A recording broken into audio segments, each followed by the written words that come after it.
Hello everyone, this is our project, COC Water Tower Design. This is my group. I'm Max. Carly. And we're from Grand Canyon University. So our goal was to design and simulate two water tower designs that will last 1 month for 200 villagers in Ruan, Indonesia. We chose this area because local water is contaminated by livestock manure. And we want to have clean, reliable drinking water that will last them the dry month, which is 3 months long. Each month they only have 1 to 4 rainy days, and we want them to have clean water that lasts them that long. We created two designs. Design A is a 9,400 gallon tank and lasts about 94 days. It's about 30 feet tall and 16 by 16 feet in length and width. Design B is a 3,760 gallon tank, which lasts about 37 days. It's about 8 feet by 8 feet in width and length and about 20 feet tall. Both towers are using galvanized steel for the material for both the structure and the tank.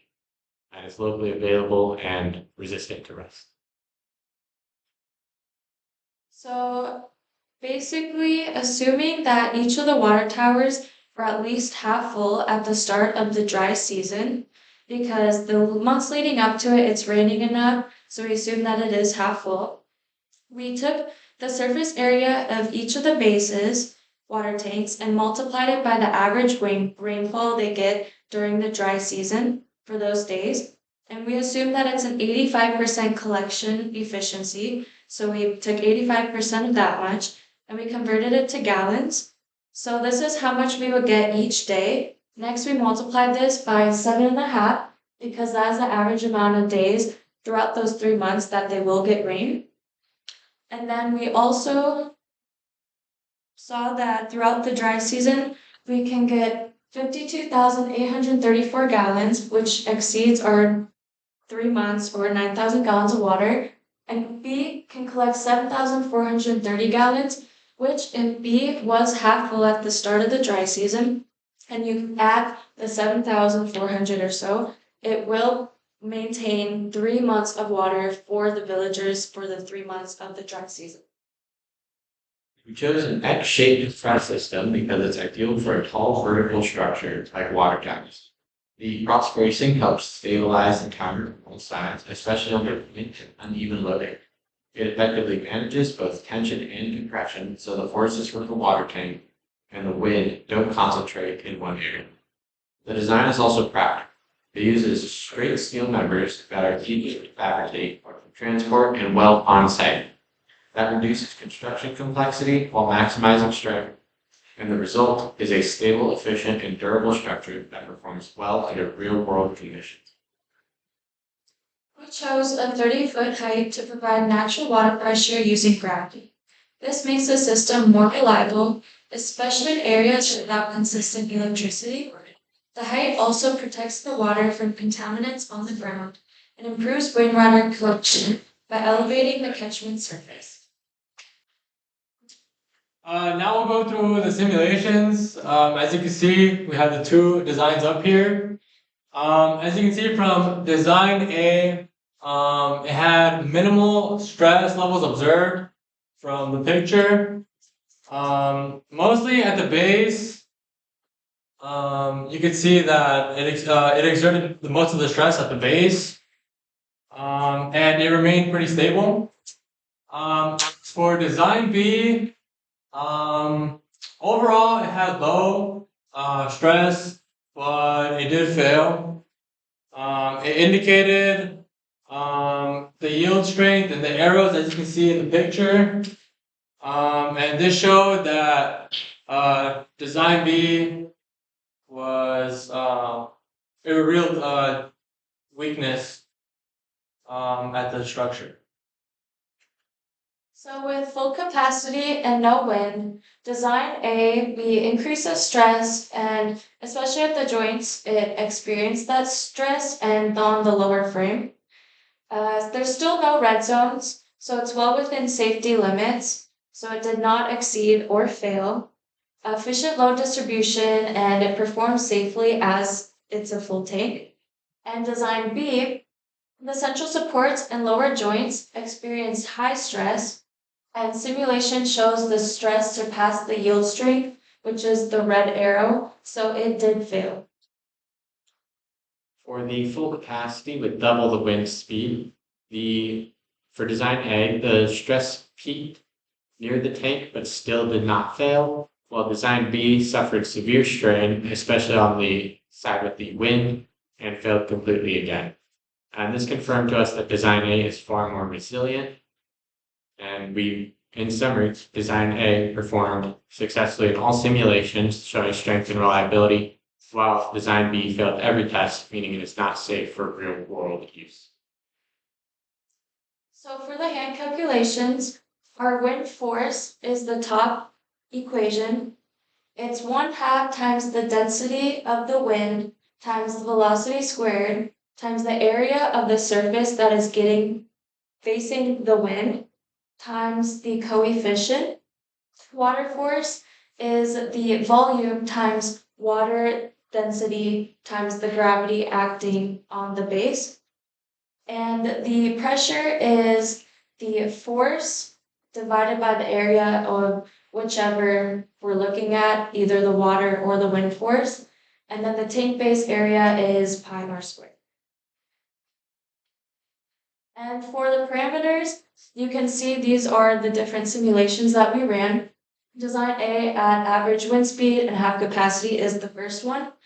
The pressure of the wind, we ended up getting 20,688 of wind newtons per meter squared. And for pressure of the water, we got 3,028.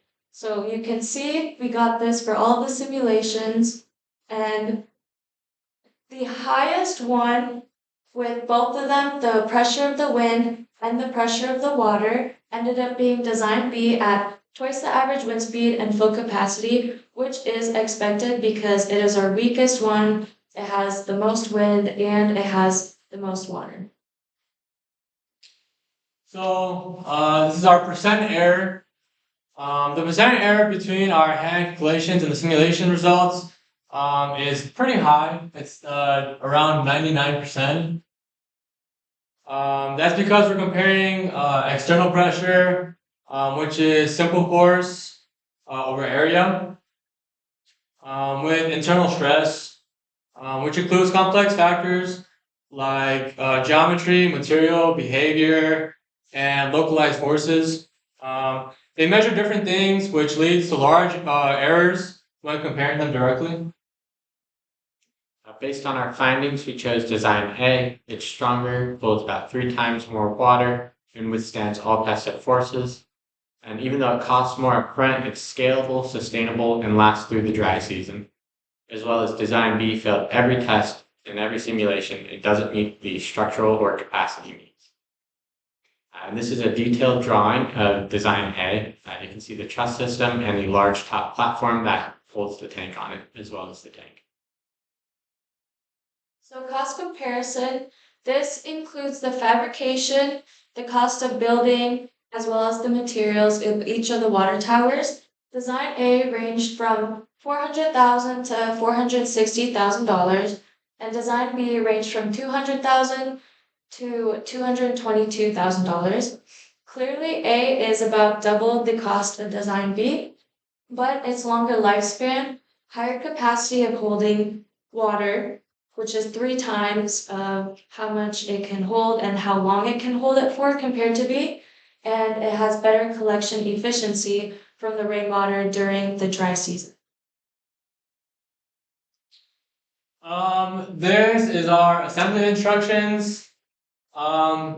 Just to summarize it, pretty much says to prep the site and mark the beam positions. Then install the 30-foot beams and temporarily secure them. Once you do that, attach a 16-foot horizontal beam and weld them together. And then once that's done, you position and weld the 56 3-foot truss beams. Recheck all the alignments and the welds as well. Install the top plate and the tank, and finish with the final stability checks and load testing. Here's the material list for design A. It includes 4 main beams, 8 medium beams, and 56 small truss members. It has 1 top plate and 1 tank. All of these will be made out of galvanized steel, and the total material cost is about $257,000. As Christians, we believe we are called to be stewards of God's creation. This means using our skills and resources to take care of the earth and serve others. By designing a safe and sustainable water system, we're not just solving an engineering problem, but we're loving our neighbors in a very real way. Providing clean water supports health, dignity, and life itself. This project is our way of putting faith into action and using engineering as a tool for compassion and justice. To wrap things up, it's clear that design A was a lot better. It's the clear winner. It has better durability, capacity, and efficiency. It is higher cost, but I mean, if we're gonna make a long-term choice, it's better to go with design A. And these are our references. And that is our presentation. Thank you. Thank you.